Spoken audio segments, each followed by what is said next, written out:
कभी सोचा है अगर कोई सुपर पावर सीधे टीवी कैमरे के सामने बोल दे हम ग्रीनलैंड लेंगे, बस 2 महीने रुक जाओ, और इस बात से पूरी यूरोप की टॉप लीडरशिप हिल जाए, प्रेस कॉन्फ्रेंस हो जाए, इमरजेंसी कॉल्स लग जाए। ये कोई नेटफ्लिक्स पॉलिटिकल थ्रिलर नहीं है, ये रियल लाइफ में हुआ है 2026 में। और इस कहानी की टाइमिंग और भी शॉक देने वाली थी, क्योंकि ये सब उसी वक्त हुआ जब वेनेजुएला में यूएस मिलिट्री ऑपरेशन हुआ, निकोलस मादुरो पकड़ा गया और तुरंत ट्रम्प का फोकस ग्रीनलैंड पर शिफ्ट हो गया।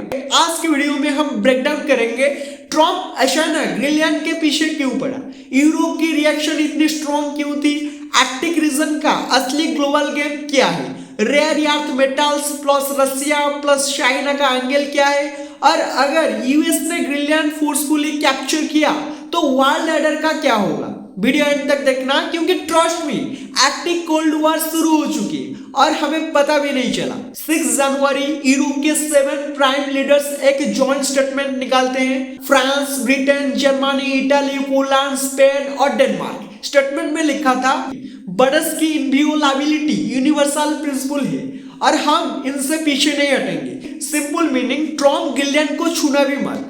अब सवाल, ट्रम्प को ग्रीनलैंड चाहिए ही क्यों? अगर आपको लगता है ट्रम्प सिर्फ जोक करता है तो ये जोक नहीं था। एयरफोर्स 1 पर ट्रम्प रिपोर्टर्स से कहते हैं we need Greenland, it's so strategy right now. Russia और चाइना के सिर्फ आर्कटिक रीजन में भर गए हैं। और फिर यूएस की प्रेस सेक्रेटरी कैरोलिन सीएनएन पर ऑफिशियली बोलती है acquiring Greenland is a national security priority for the United states.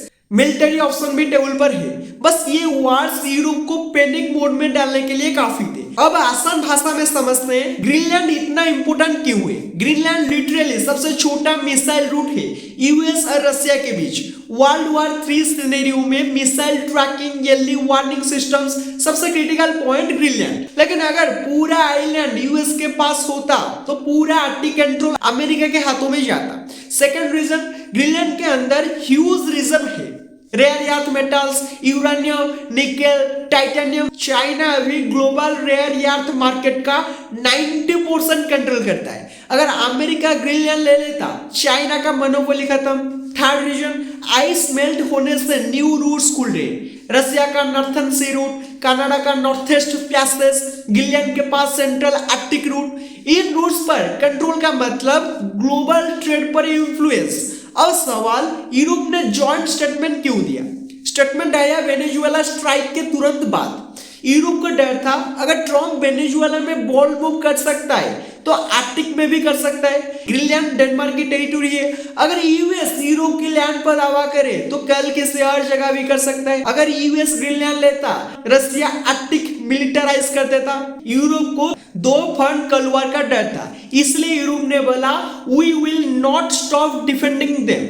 ये सीधा यूएस को वार्निंग थी। सीएनएन इंटरव्यू में यूएस स्पोक्स पर्सन कैरोलिन फिर बोलती है utilising the US military is always an option. Diplomatic language में मतलब हम चाहे तो फोर्स यूज कर सकते हैं। डेनमार्क नाटो मेंबर है, इसलिए स्टेटमेंट नाटो के लिए भी सख्त था। 2035 तक आर्कटिक आधा मेल्ट हो जाएगा, ऑयल, गैस, मिनरल सब खुल जाएंगे। डेनमार्क पीएम बोली Greenland belongs to its people, decision हमारा होगा, यूएस नहीं। ग्रीनलैंड की पब्लिक भी टेक ओवर नहीं चाहती। अगर यूएस ने ग्रीनलैंड पर एक्चुअल स्टेप्स लिए तो रशिया आर्कटिक मिलिटराइज करेगा, चाइना ग्रीनलैंड को लोन्स इन्वेस्टमेंट से काउंटर करेगा, कोल्ड वॉर 2.0 शुरू हो जाएगी। ट्रम्प का लॉजिक, यूएस ने पहले भी टेरिटरीज खरीदी है, अलास्का, वर्जिन आइलैंड, लेकिन यूरोप ने साफ बोला नेवर। जॉइंट स्टेटमेंट का सबसे पावरफुल हिस्सा we will not stop defending them, मतलब यूरोप ओपनली यूएस को वार्न कर रहा है, क्योंकि अगर आर्कटिक रूल्स टूटे तो दुनिया में कोई भी किसी के लैंड पर क्लेम कर सकता है।